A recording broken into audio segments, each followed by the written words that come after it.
Good evening, traders. So today was a record-breaking day. The S&P 500 managed to hit 10% in one single day. Now, this whole major move was because of the news. And the news was foreshadowed by Trump and was also given to you at the beginning of the week here when the Treasury Secretary mentioned of a 90-day pause.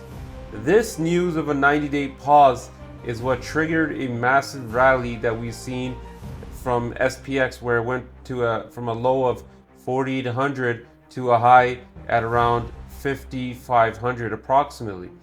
Now, based off this major ripper, Trump has foreshadowed that it was a great time to buy 3 hours prior to the news release. Now, our team was on top of this items here. We did play calls, but we didn't imagine that the whole market would go this high. But once the news was released, we took some opportunities to play the upside and made a decent amount of coin here. The people that managed to hold and stick through it, they made life-changing money. And today's session here, we're going to be talking about you never want to be fading Trump going forward. He's always going to give you hints, and his type of market is always going to be up and down. So being a one-sided trader is going to get you crushed, and doing the opposite sometimes is what benefits here. So let's go straight into what happened in today's market recap. Go over some trades. I like to be transparent with you guys here.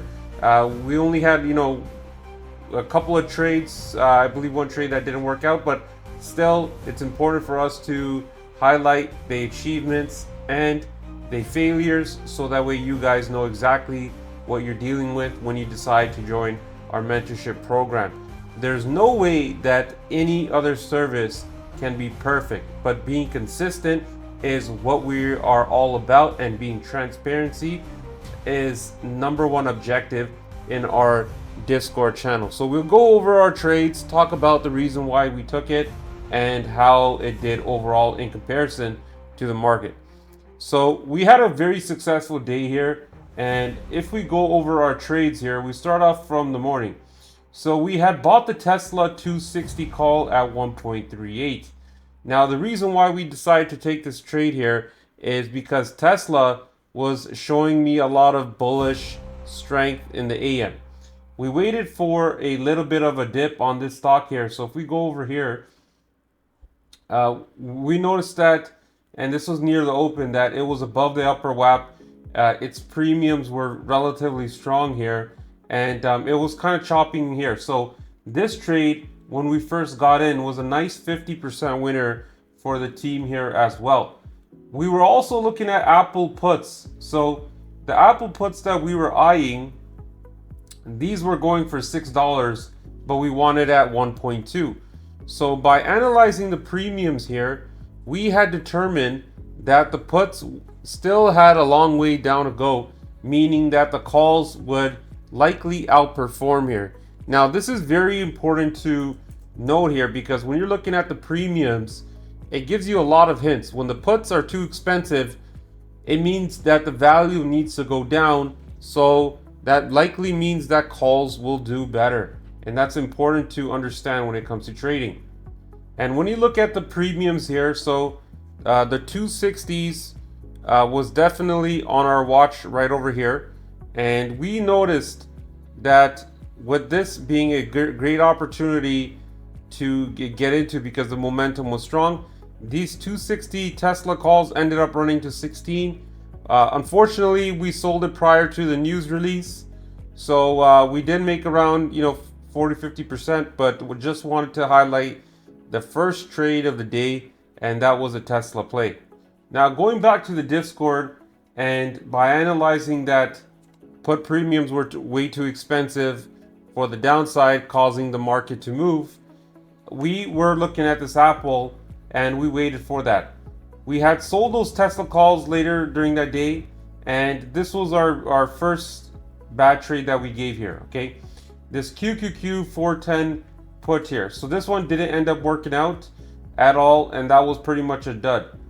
So, that's okay, because regardless, we still had a very good day.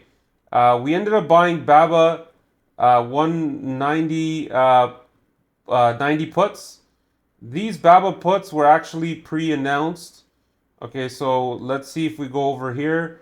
We placed an order to buy these BABA puts, and when they filled, when the BABA puts had filled, they had ran up to over 30% in the channel here. Okay, the reason why we took BABA here mainly has to do with the issues of tariffs and the retaliation between US and China here. Okay, as the market got stronger, so did BABA.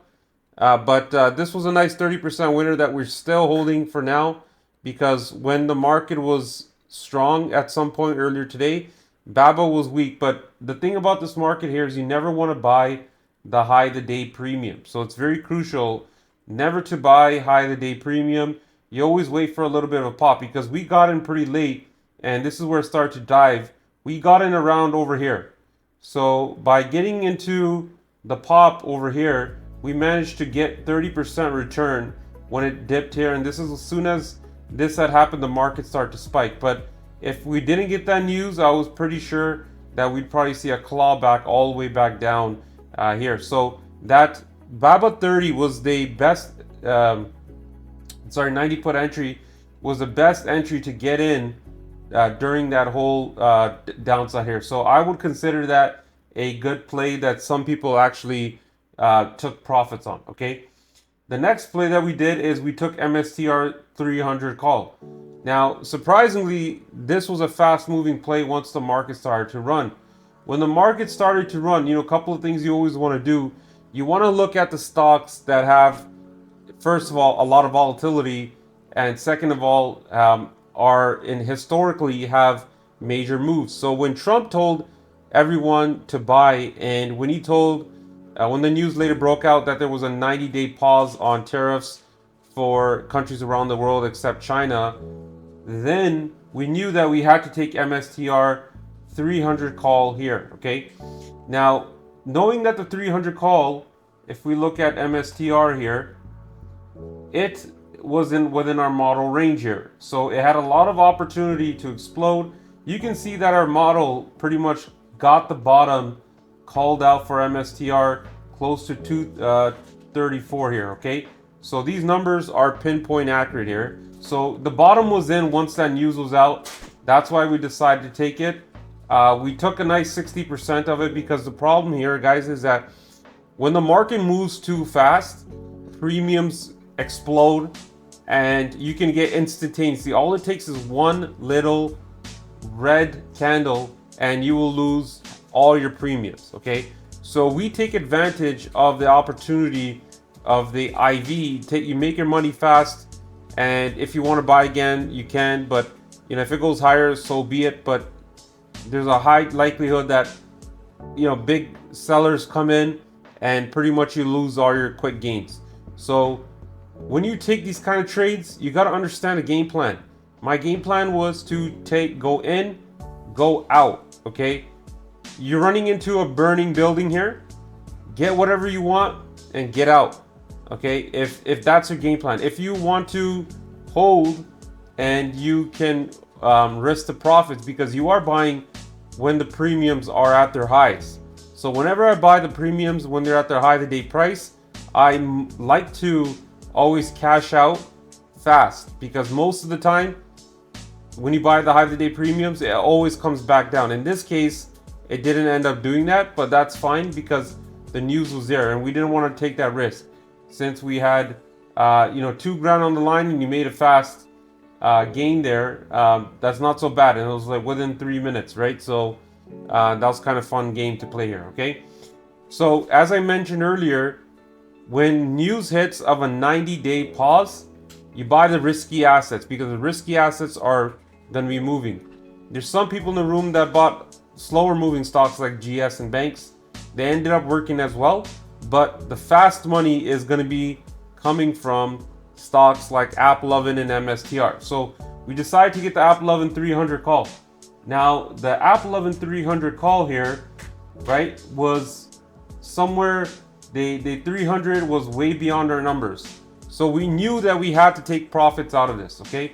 When we got in this app 11 here, we basically got in around over here when it was at 260, and we sold it at our level 3 bullish, and it pretty much started to show a little bit of sign of weakness here. It wasn't the exact top, but still you can see that the momentum started to slow approximately there. So we sold that for a nice 50% here, and we were good with it, okay?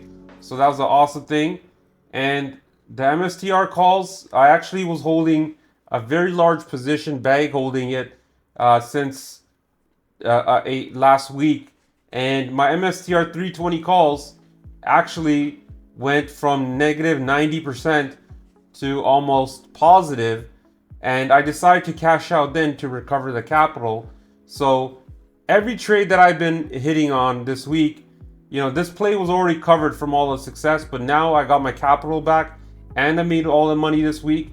You know, having that much capital recovered was a great thing, and that was probably the best thing for me today, is recovering from a losing play that we had swung from last week. So I was very happy to see that as well, because this allowed me to have my wins from Monday and Tuesday, but also recover majority of a large position back. So it did end up going higher, and it could have gone green, but I was happy just getting out of it, because as you know, if you miss the sell on this, then it's going to be a big problem. Actually, it was a good sell because we sold at around 300, and that's where it started to pull back. So this was a good sell here, because it probably would have been red when we first got out. And the next play here, so this was a very interesting one. I bought puts on the good news here, okay, because we wanted to play a great pullback. So why did we do that? We played that right at our level 3 weekly level at 54.15 here, okay? You guys can see that this huge greed candle, the breaks stopped exactly at our number right over here. And these numbers, this is my weekly numbers, right? So my daily numbers on SPX, they all broke, right? Like even on my daily numbers here, it pulled back right at level 1 bullish. And then when the news hit, then it just exploded, okay? Because the news is the news. It doesn't matter what your level is. If something comes out that the market doesn't expect, it will go higher. So the daily levels is based off me analyzing the premiums from the daily expirations, because SPX has daily expirations, right? And this run here is based off me analyzing from a weekly point of view here, okay? So we knew that being level 3 over here, this will see a strong pullback. So we decided to take this 4800 put for tomorrow. Tomorrow we have CPI report as well too.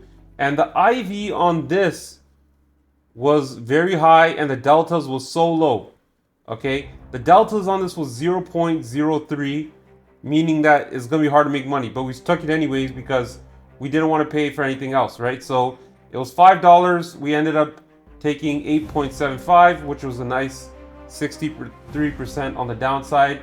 It pulled back, and the market started to rip up. So we did it. We stopped trading at the end of the day, but overall nice day. You know, capitalized on a lot of opportunities, dropped a lot of great trades, and overall it was an amazing day. Going back to this Apple trade here, when the news had hit that the market was going to rip, we decided to cancel that trade, okay? So when news hits, and you have to reevaluate all your limited order trades, okay? So we canceled this, and we let the team know as well. Some people actually got the fill, and they made a quick 30%, because when it hit that number, it just bounced. So everything is carefully calculated in this market, and guys, we've been consistently winning in this space here, and I want you guys to not miss out as well. So thanks for tuning in. I hope you guys enjoyed this market breakdown today. We'll see you guys in the next one, and like always, let's get that money.